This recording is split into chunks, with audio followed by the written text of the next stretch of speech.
Hello and welcome to another episode of What Travis Says. My name is Travis. Let's talk about Doctor Who. More specifically, let's talk about how PETA wrote an open letter to Chris Chibnall to make the Doctor a vegan. That's right, PETA Director Elisa Allen wrote an open letter to Chris Chibnall in an effort to have him make this new Doctor a vegan. And my first thoughts upon hearing this is, oh, come on, really? But in an effort to be completely transparent with you guys, between their publicity stunts, their over-exaggerations, and their incredibly high euthanasia rate, I'm not a fan of PETA. And the Doctor has eaten meat in episodes in the past, so it would be kind of a weird thing to shoehorn into the show now. Though I guess new regeneration, new mindset, new eating habits, I just feel that Chris Chibnall might have enough on his plate already. But there was actually one point made in the letter that makes some sense to me, and I want you to keep an open mind going forward. PETA said that eating dead animals does not fit with the Doctor's moral compass. That Christopher Eccleston said it best when describing Doctor Who as having a central message of love for life in all of its forms. Well, that's all well and good, but I know plenty of animal lovers who love eating meat, myself included. But Allen goes on to say that switching to a vegan diet is one of the best and most effective ways to save planet Earth, because animal agriculture is a major contributor to greenhouse gas emissions. Now, it's no secret that PETA believes that going vegan will help combat climate change. And although there's a constant debate on how much animal agriculture actually affects climate change, it definitely has some effect on the greenhouse gases in the atmosphere. Now, in Star Trek: The Next Generation, they've actually gone beyond the need for actual meat. Riker states that they no longer kill animals for food, and Picard says that they don't exploit animals either. Anytime meat is shown on the Enterprise, it's from a replicator. It's not actually from a dead animal. The idea is that once humans start exploring the universe and finding other creatures on other planets, humans should see these creatures as life that should be protected and not eaten. Now, Gene Roddenberry said that his philosophy about using animals had not changed. He wasn't even a vegetarian. However, he was looking forward to the day when a replicator might actually exist. That way he could enjoy his juicy T-bone steak without having to kill an animal. So what does all this Star Trek mumbo jumbo mean for Doctor Who? Well, wouldn't it make sense for us as humans in real life to come up with some sort of solution that's different than the current one we have right now for eating meat? I mean, I love eating meat, but even I know that the system from the animal's birth to ending up in my belly is heavily flawed. And it's mainly because there is a demand for that meat, and that demand needs to be met cheaply and as quickly as possible. There's no obvious way of knowing if a vegan or replication lifestyle is the future for the human race. I mean, we could either make glorious advancements in technology, or we could nuke ourselves back into the Stone Age. But I feel that there could be an episode of Doctor Who that explores the future of a civilization that uses sustained replication as a food source. The Doctor has had many connections with food throughout the entire series, so an episode about food wouldn't entirely be out of place. Celery, banana, jelly babies, seaweed truffles, souffle. And we know that the TARDIS does have at least one garden, so does that mean that the Doctor is already vegan?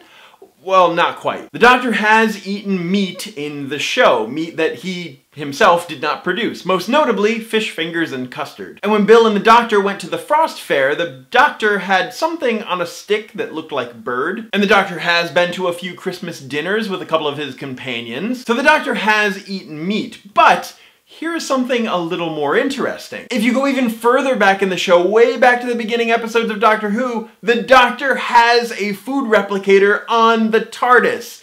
Or he did. We haven't seen it in a while. Its actual first and second and only 2 appearances in the show were back in the 1960s. But it seems that the Time Lords were a society that not only saw food replication as possible, but necessary. Plus, it would make sense for TARDISes to have a food replicator on board. That way, Time Lords could go to different places in time and observe and not interfere, and yet still be able to eat. The Doctor, as we all know, obviously interferes with civilizations from time to time. So maybe when the Doctor eats meat, he's just abiding by the customs of wherever he's visiting, which is actually a very logical way for a time traveler to act. Though, if the Doctor did become a vegan, that would clearly be a forced message. I'm sure many of you have heard the joke, an atheist, a vegan, and a CrossFitter walk into a bar. We know this because they made sure everybody knew within the first 2 minutes. But speaking of jokes, PETA actually kinda made a joke in their letter about the Doctor being a vegan. PETA went on about the benefits eating vegan has for one's heart and said that it would be doubly beneficial for the Doctor.